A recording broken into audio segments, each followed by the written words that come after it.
Why are things in general, some things are visible and some things are invisible? For instance, subatomic particles, atoms themselves, and definitely subatomic particles are invisible. We don't even have instruments, the most powerful microscopes that can see them. You can see their effects, their impact, but they remain invisible. In school, we would get that image of like a bunch of grapes, which consist of protons, neutrons, and electrons. But that was just an image for us to be able to work with. It wasn't because anyone saw it that way. DNA, subcellular structures, that very makeup of existence, the very building blocks, are all invisible. So I don't know if you've ever asked yourself the question why. You could say, hey, some things are bigger, some things are smaller. And after all, size doesn't matter. That's what we know today. One follicle of a hair can produce through nuclear fission and fusion more energy than all the tanks and all the weapons, artillery of the greatest armies. But why are things visible then and why are things not visible? Scientists have grappled with this question. Nobody really has a complete theory on this, one that really works.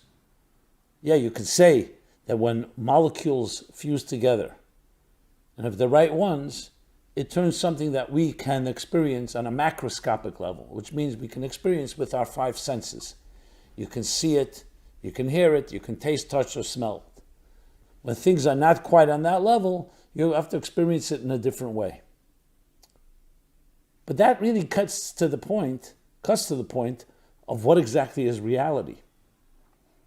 Because interestingly, you can argue that the more you experience it in a tangible way, the less real it is. What do I mean by less real? Not that it's an illusion. But it means it's not the real root building blocks of that particular item. So whether you look at water or fire, or any other of the visible experiences in life, entities, phenomenon, they're all made up of elements, which in turn are made up of molecules, which in turn are made up of atoms, which in turn are made up of subatomic particles, sub-subatomic, and who knows how deep down the rabbit hole you go. But the deeper you go, the less tangible, the less physical, the less concrete. Why is that the case? Why wouldn't it be the reverse? That the real subcellular, subatomic structure should be visible, and the superficial should be invisible. And what does it tell us about our own empirical experiences in life? So I think it would be good to think out of the box, to just perhaps, let's experiment a moment in the way our mind works. Just because we experience something doesn't mean that that's the full reality of that experience. Which means, simply put, if I asked you, what does the horizon look like? The answer is going to be based on where you're standing. If I ask it to you right now, you look out the window, or if you're outside, you'll say one answer. If you're on top of a mountain, it'll be a different answer. If you're in a valley, it's another answer. If you're middle of the mountain, it's a fourth answer. So in other words, it's all dependent on perspective. There's no one objective answer. What does the horizon look like? Basically, you climb the mountain, the horizon widens and expands. What makes you tick? I created a course called Discover Your Spiritual DNA. It gives you an X-ray of your psyche, of your soul. Check it out in the description below. You read about the astronauts that landed on the moon or went to outer space and they saw Earth for the first time. It was awesome. They never saw that context and that perspective. So much about life is not about us objectively knowing what is happening. It's us experiencing something a certain way. Talk about a soul's eternal journey. So I was always lacking words when people would ask me, where does a soul go to after it passes on? But then I was thinking about it and I said, imagine a conversation, a dialogue between a refrigerator and electricity. And the refrigerator asks the electricity, where do you go to when they pull the plug. And the electricity responds with incredulousness. What's the chutzpah? What nerve do you have to ask that question? You're a little box they just invented in the last century or two. You think now you're the center of the universe? You ask me where I go? I go back to the place before they discovered you, before they invented you, before they learned to generate and bottle or contain electricity in a box called a refrigerator. I go back to a place that's beyond time and space as you would understand it. And when you think about it, of course, same question. Where does the soul go to? That's based on the premise that we are where it's at. This is the center of everything right here. So where does the soul go? But perhaps we're not the center of it all. There's much more. There's a bigger picture. And like electricity, the soul goes back to its natural place before it was contained in this physical body, in this leg of the journey, and it continues the journey. It's in other dimensions. No different than when you ask electricity or energy, that when you burn a piece of wood in the fireplace, where does the wood go? So the wood breaks down, but it turns into gas, it turns into warmth, it turns into fire. Heat water, turns into gas. Freeze it, it turns into ice. So different states of the same entity can go through many stages. Some of them are visible, some are not. Once it turns into gas, we won't be able to recognize it. We know today matter equals energy. E equals mc squared. And therefore you can never really destroy matter. So the fact that you take an object and you destroy it, you just turned it into another form. So this is critical in understanding reality in general. So the search for reality, I would say, is not a static one. It's not one perception. It's a journey. We begin with our senses. What I see, what I hear, what I taste, I touch, and I smell. And then when you ask yourself, is there anything more? Absolutely. There are ideas. You can't see or hear them or taste or touch or smell them. You can sense them in some way, but there's no way to measure them. You have emotions and feelings. Love. You just need different instruments.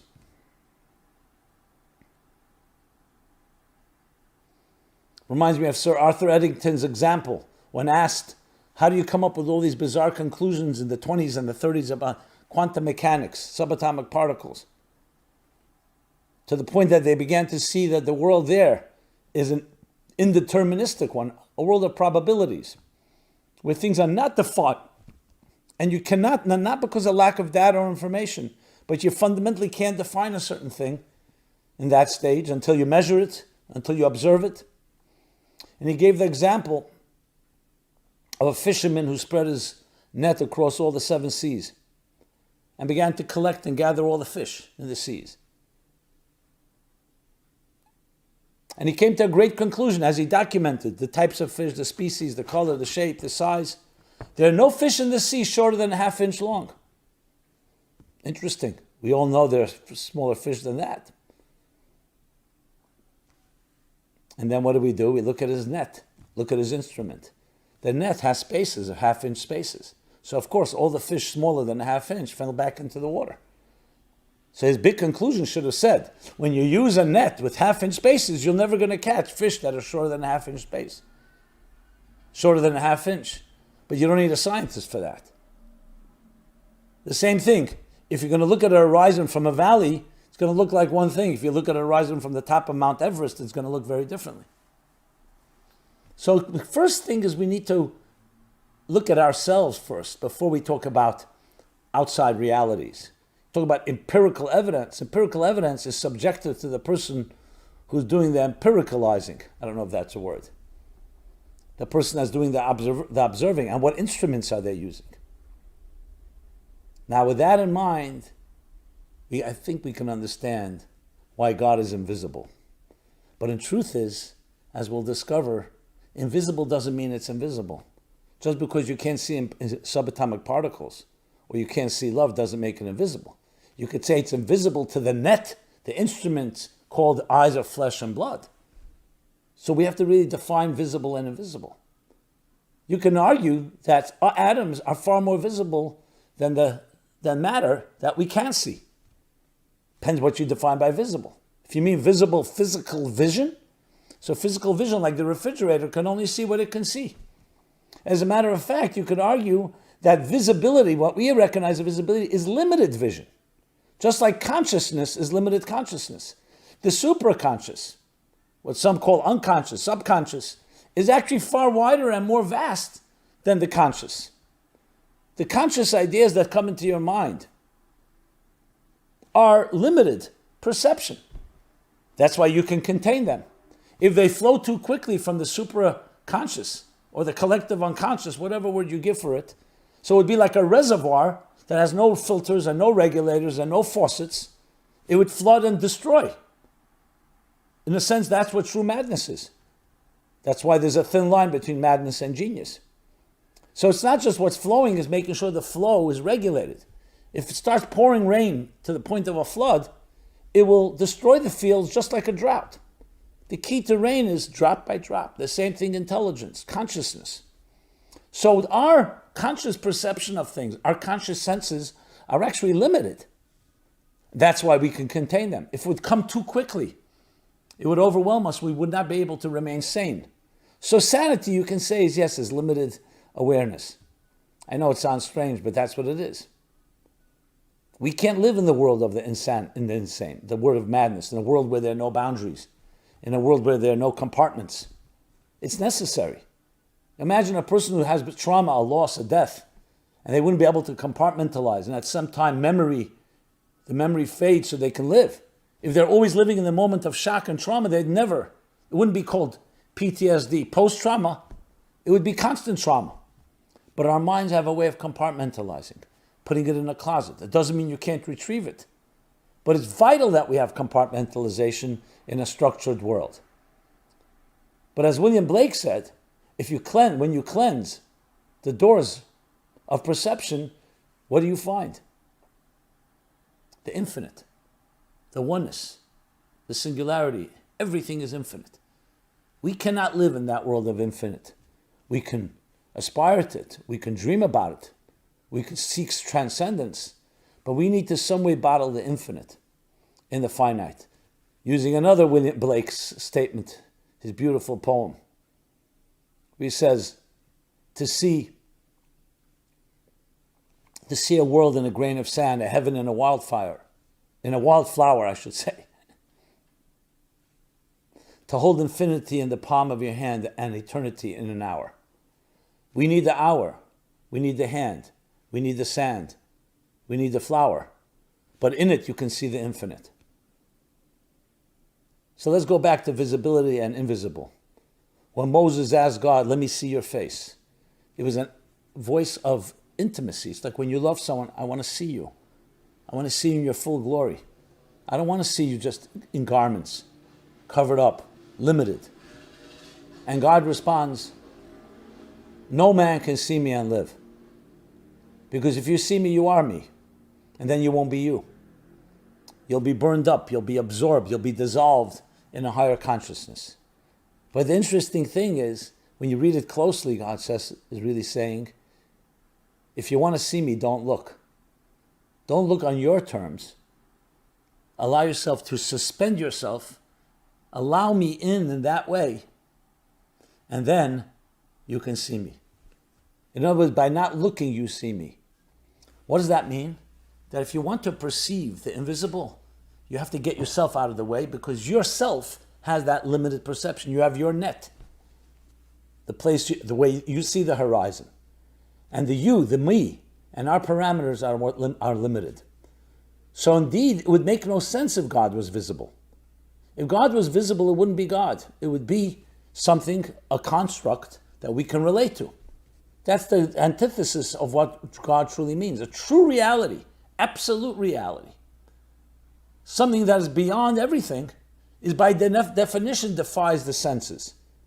Can the senses have some taste of it?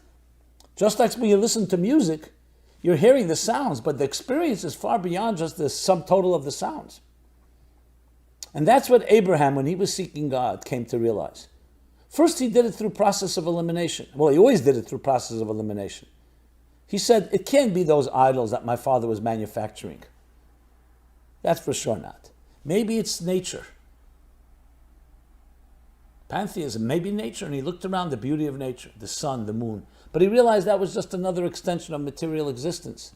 Yes, sublime, beautiful, poetic, romantic, but still part of a reality that was too close to us. And as he continued his journey, he continued the process of elimination and realizing, I am looking for the whole reality. I'm just a piece of reality. I'm just a refrigerator. The refrigerator shouldn't define the part doesn't define the whole should define the part. And he realized, for me to experiencing the divine, to experience the magic of the divine, the grandeur, the majesty, I need to suspend myself and just let it enter. Just like when you stand in front of a beautiful, a beautiful piece of art, or a beautiful act of nature. You stand in awe. You don't try to contain it. You try to be contained by it. You try to be absorbed by it. You're listening to music. Get yourself out of the way. The subject should melt into the object. You're reading a book and you get so absorbed you don't even realize you're turning the pages. That's when you're in the zone. That's when the fish becomes part of the water. You're not experiencing it, you are it. It's a state of being. I'm going to ask you, what does life feel like? What does it feel like to be alive? If you have an answer, you probably need to see a doctor. Because the sensation of life shouldn't feel like anything. You shouldn't feel your blood pumping through your veins. Yes, when you're running and then the heartbeat goes up. But if you feel a thud, you feel dull, you feel sharp pain, or even if it's not pain, as soon as you feel something, it means it's not seamless. Consciousness is an experience of two things, I and what I'm feeling. So really a healthy life, I don't feel anything. What is your left leg doing right now? The second before I asked you the question, you weren't thinking about it. That doesn't mean that your left leg wasn't there, or right leg for that matter. It means you weren't thinking about it. It doesn't mean, just because you're not aware of it, consciously aware, doesn't mean it's not there. So invisible is a very, very, it can be a very, what's the word I'm looking for? I'm looking for the word like distortion. A very manipulative word even. It's not the word I'm looking for. I'm sorry, I just can't find the word. Maybe because it's invisible. It's a very deceptive word. That's the word I was looking for. What does it mean? Invisible. That you don't know it's there, that you don't feel it, that you don't see it. So the things that are most real is when you know you exist and you don't even have to feel it. You're just there. Life when you're living, you know that that's what life is like. Go explain colors to a person that can't see a color. So the point is, it's not that God needs to be invisible. It's that the whole concept that we think visibility is the only way to measure things is limited. And that's what Abraham and all the seekers, they were not looking for a God that's a product of our empirical evidence. I don't want a God that's a result of a mathematical equation, of a rational process, because the rational process itself is also only a piece of reality. If there is a God, the rational mind was also created by God. So is the part going to dictate the whole? It's an experience that transcends the senses. So you'll say, so how do we know it exists? Well, it ultimately comes down through experience, just as we know subatomic particles exist. Not because you see them, you see their effect. And obviously in this case, it's far deeper than that. I would say the problem most of us have with God, by the way, is not because it's visible or invisible. It's because the way God was presented to us is a distortion or even a complete sham. Like Nietzsche wrote, God is dead. He said that God didn't deserve to be alive. We got the wrong God. Or as Lev Yitzchak Barditchever said to a self-proclaimed atheist, the God you don't believe in, I don't believe in either. Today we're comfortable with the invisible. Just look at your smartphone. You're listening to me speak. I'm not sitting in the same room with you. You see my face or hear me, wherever you may be. What's connecting us? It's not wires. There's something in the ether, or today we don't use that word anymore. There's something that's beyond time and space as we know that can transcend time and space. I don't know if we fully understand it. We know it works, and we know how to build technologies around it. God is not the ultimate of invisible, but the ultimate of reality, and therefore something that's not contained by boxes and senses and perceptions and the doors of perception that we are so accustomed to. So it's really an exercise to getting out of your comfort zone and experiencing something beyond you. That's why it's so equated with love, equated with all the mysteries of life. Why is it mysterious? Not because it's mysterious, it's because it's strange to us. But those that become comfortable with the paradox, that become comfortable with the mystery, that's the nature. The true nature of life is mystery, is paradox. And there's nothing strange about that. It's only strange when you limit yourself to the terms where these are contradictions. This fits in this box, it can't be aligned with that box. That's really the journey to find a higher reality, the essence of it all, and beyond the essence. And the visible universe is a taste, is like the palm of your hand, the grain of sand, where we can have a handle to hold on to, somewhat experience that which is beyond our hand. Yes, indeed, to find the infinite within the finite. And that's ultimately the goal in life, is to take this material world, recognize it for what it is, a container. It's a container to be able to contain even that which is not containable, to express the inexpressible, where the invisible becomes visible, and the visible recognizes that it's just the tip of the iceberg of a far, far greater reality. And that's how we bridge it, by being a kind person, by being a gentle person, by bringing light into this world, and recognizing this is not the center of it all. It's the center of it all if you channel the higher reality into this world, but it's not the center of it all if you think all there is this. I'd love to hear thoughts, feedback on this important topic. So Simon Jacobson, Meaningful Life Center, meaningfullife.com. Remember, you carry the infinite within you. Express it, and ultimately the expression is through love. Love another person is the way we see the face of God. Love your feedback, your questions, your thoughts, and please share it with others. Again, meaningfullife.com, where you can find this and many other programs. And above all, let us all join together, each in our unique way, and create this cosmic symphony of beauty and magic and music. Thank you so much.